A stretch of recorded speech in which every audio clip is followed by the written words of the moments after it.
दोस्तों, आपकी कामयाबी आपके घर में सुख शांति लाती है। आपका हमेशा मुस्कुराना, हमेशा खुश रहना और स्वस्थ रहना जीवन की बेहतरीन खुशियां देता है और आपको इस दुनिया का सबसे सुखी इंसान भी बनाता है। आज की जो कहानी मैं आपको सुनाने जा रहा हूं, इस कहानी में सारी दुनिया का ज्ञान समाहित है और सभी मुसीबतों का समाधान भी है। इसलिए इस कहानी को आप अंत तक जरूर देखिएगा। बहुत समय पहले की बात है। एक छोटा सा नगर था। उस नगर में एक बहुत ही धनी सेठ रहा करता था। उस धनवान सेठ के पास कहने को सब कुछ था, किसी चीज की कोई कमी नहीं थी। उस धनवान सेठ ने अपने जीवन में बहुत बड़े बड़े मुकाम हासिल किए थे। उसने अपने जीवन में कई सफलताएं प्राप्त की थी। वह जिस नगर में भी व्यापार करने जाता, वहां पर भी उसे सफलता मिलना निश्चित था। वह अपने जीवन में कभी भी हारा नहीं था। उसका व्यापार भी खूब जोरों शोरों से चल रहा था। उसके पिताजी ने उसे ऐसी 4 बातें बता रखी थी जिसका वह नियमित पालन किया करता था और उन्हीं बातों का अनुसरण किया करता था, और उन्हीं बातों की वजह से उसका जीवन बड़ा ही सुखमय था। वह जीवन के हर क्षेत्र में सफल था। ऐसे ही काफी समय बीत गया और अब वो धनवान सेठ काफी बूढ़ा हो चुका था। अब उसे लगने लगा था कि मेरी मृत्यु बहुत नजदीक है, मेरी मृत्यु कभी भी हो सकती है। और वह जानता था कि उसका बेटा बहुत भोला है, बहुत नादान है, उसे अभी दुनियादारी की समझ नहीं है। इसलिए उसने अपने बेटे को अपने पास बुलाया और अपने बेटे से कहा, बेटा, मैंने अपने पिताजी से 4 बातें सीखी थी और उन्हीं बातों को मैंने अपने जीवन में उतारा। उन्हीं के अनुसरण की वजह से आज मैं अपने जीवन में इतना सफल हूँ, अपना जीवन सुखमय पूर्वक बिता रहा हूँ। उन्हीं बातों की वजह से आज मैं इतना सुखी हूँ, संतुष्ट हूँ और इतना धनवान हूँ। ना ही कभी मुझे कोई बीमारी हुई और ना ही मुझे कभी कोई धन की कमी हुई। और तुम देख ही पा रहे हो कि मैं इस नगर का सर्वश्रेष्ठ धनवान हूँ। लेकिन आज मेरे पास जो कुछ भी है, मैं उससे संतुष्ट हूँ, मैं खुश हूँ। लेकिन मैं चाहता हूँ कि तुम मुझसे भी आगे बढ़ो, तुम और नाम कमाओ, तुम और धन कमाओ, लोग तुम्हारे बारे में जाने, तुम्हें पहचाने, क्योंकि हमारा समय कुछ और था और तुम्हारा आने वाला समय कुछ और ही है।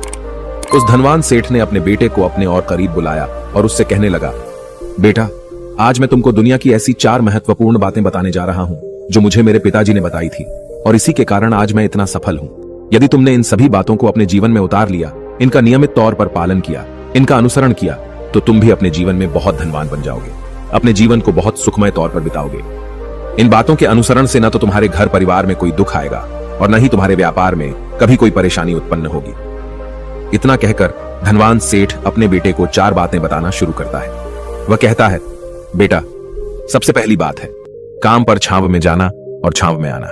दूसरी बात, अपने घर के चारों तरफ चमड़े की बाड़ रखना। तीसरी बात, हमेशा खाने को मीठा करके खाना। और चौथी बात, अपनी पत्नी को हमेशा बांध कर रखना। इतना कहकर वह धनवान सेठ अब निश्चिंत हो चुका था। वह यह जानता था कि उसका बेटा बहुत भोला है। वह अपने पिता की बात अवश्य मानेगा और इन सभी 4 बातों को अपने जीवन में उतारेगा और इनका अनुसरण भी करेगा। देखते देखते कुछ महीने बीत गए और फिर एक दिन धनवान सेठ मृत्यु को प्राप्त हो गया। अपने पिता की मृत्यु के बाद उस धनवान सेठ के बेटे ने उन सभी 4 बातों को एक कागज पर लिख लिया ताकि वह उन्हें भूल न जाए, और उन्हीं बातों को वह अपने जीवन में उतारने लगा। उन 4 बातों का अनुसरण करने लगा। सबसे पहली बात जो उसके पिता ने उससे कही थी, छांव में जाना और छांव में आना, तो उसने अपने घर से लेकर अपनी दुकान तक पूरे रास्ते पर एक टेंट लगवा दिया, क्योंकि उसके पास पैसा तो बहुत था और उसे कोई रोकने वाला भी नहीं था। जब भी कोई उससे पूछता कि आखिर तुमने ऐसा क्यों किया, तो वह उसके जवाब में बस इतना ही कहता कि मेरे पिताजी ने मुझसे ऐसा ही करने को कहा है। इसके बाद उसने अपने पिता की अगली बात का अनुसरण किया। उसने अपने घर के दोनों तरफ चमड़े की एक दीवार खड़ी करवा दी। इसे देखकर आसपास के लोग बहुत क्रोधित हो गए। वे लोग उससे झगड़ा करने पर भी उतर आए। कई लोगों ने तो यह तक कह डाला कि आखिर तुमने ऐसा क्यों किया, चमड़े की बाड़ तुमने क्यों खड़ी करवा दी, चमड़े से बहुत बदबू आती है और इससे हमें तकलीफ होती है, इसे आज ही निकलवा दो। लेकिन कोई उसका कुछ भी ना बिगाड़ सका, क्योंकि उसके पास बहुत पैसा था। इसलिए कोई भी व्यक्ति उसका ज्यादा समय तक विरोध न कर सका, और उसने भी मन बना लिया था कि वह अपने पिता की सभी बातों को पूरे दिल से मानेगा। उसके पिता ने उसे तीसरी बात कही थी, खाने को मीठा करके खाना, जिस कारण वह अपनी पत्नी से हर रोज खाने में कुछ मीठा ही बनवाता था। कभी सेवियां, कभी खीर, कभी हलवा, तो कभी मिठाइयां, हमेशा यही सब खाता रहता।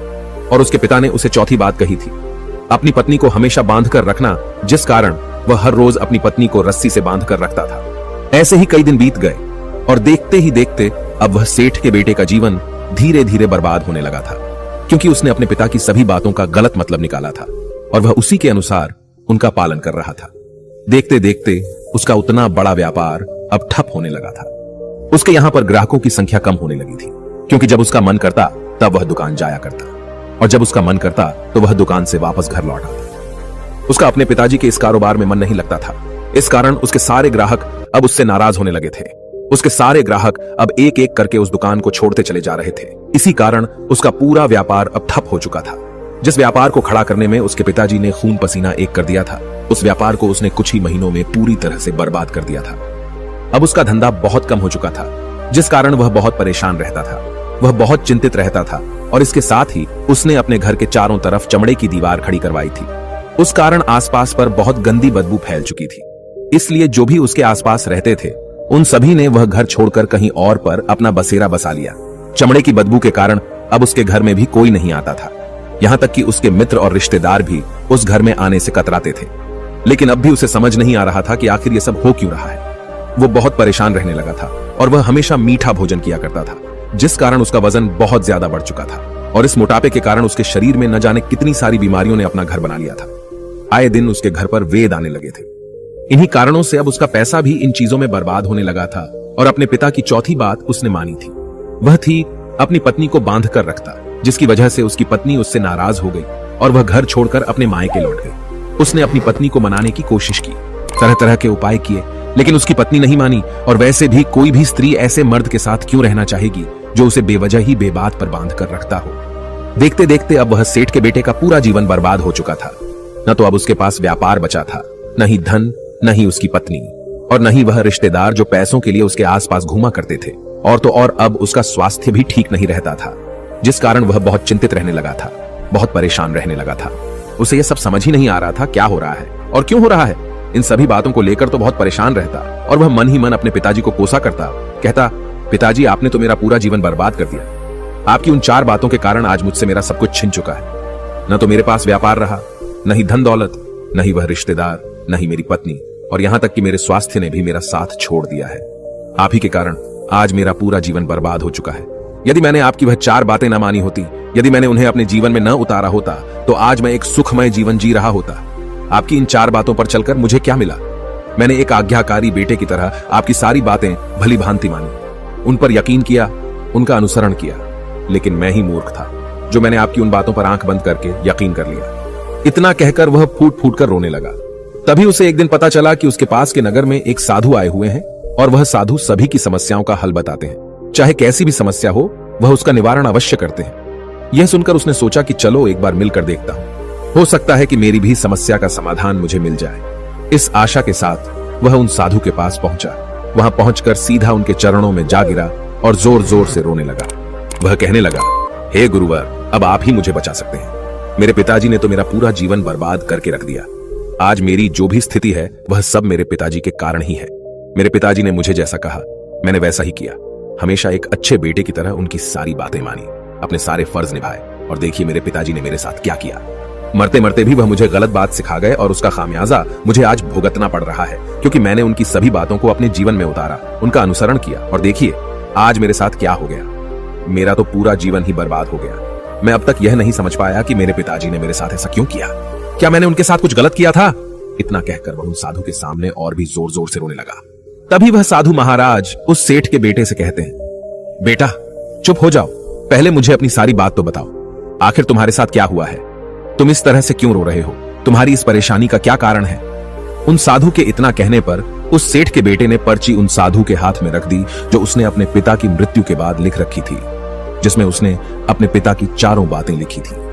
उन साधु ने पर्ची ली और उसे पढ़ने लगे, और उन्होंने जैसे ही वह पढ़ा वह जोर जोर से हंसने लगे, और वह उस सेठ के बेटे से कहते हैं, तुम कितने बड़े मूर्ख हो।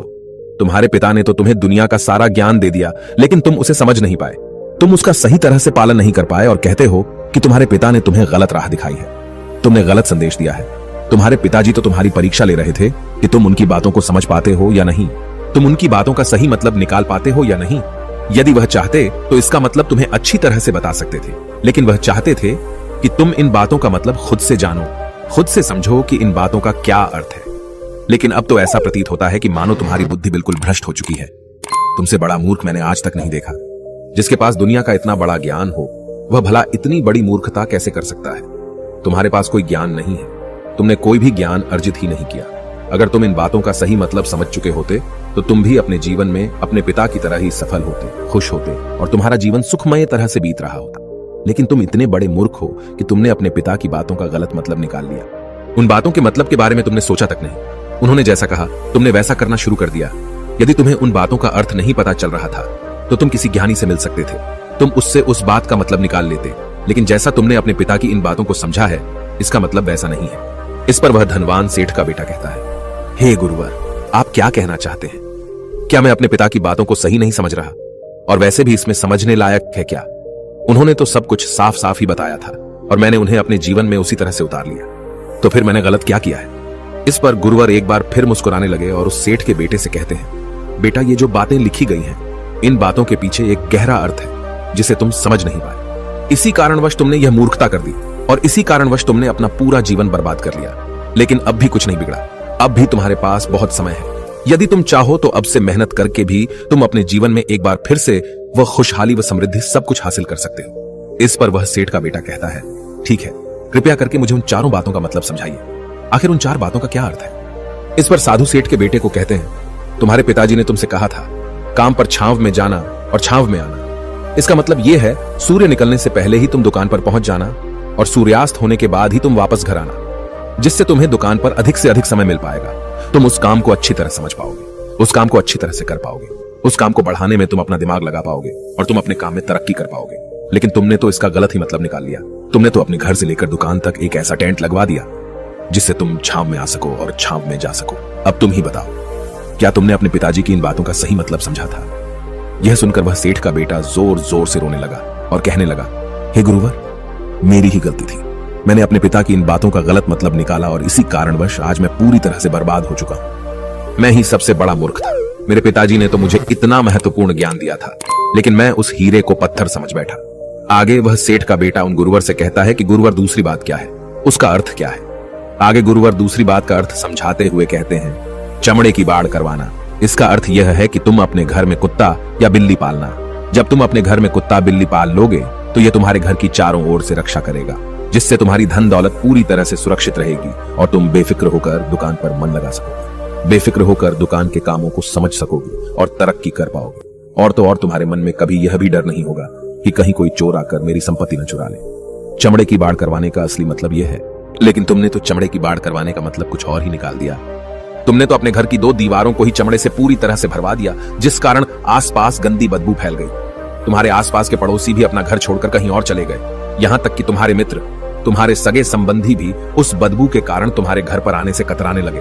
और अब हालत यह हो चुकी है कि ना तो तुम्हारे घर पर कोई आता है और न ही कोई जाता है, और इसी कारणवश लोग तुम्हें नापसंद करने लगे और तुम्हारी बर्बादी का यह भी कारण है। आगे सेठ का बेटा कहता है, हे गुरुवर, यह सब तो ठीक है, लेकिन यह खाने को मीठा करके खाना, इसका क्या? मैंने इसका भी अर्थ गलत निकाला है क्या? मैंने तो अपने पिता की बातों के कहे अनुसार ही हर रोज मीठा खाया और आज देखिए मेरा शरीर कितना वजनदार हो चुका है, जिस कारण मुझे अनेक प्रकार की बीमारियों ने घेर रखा है।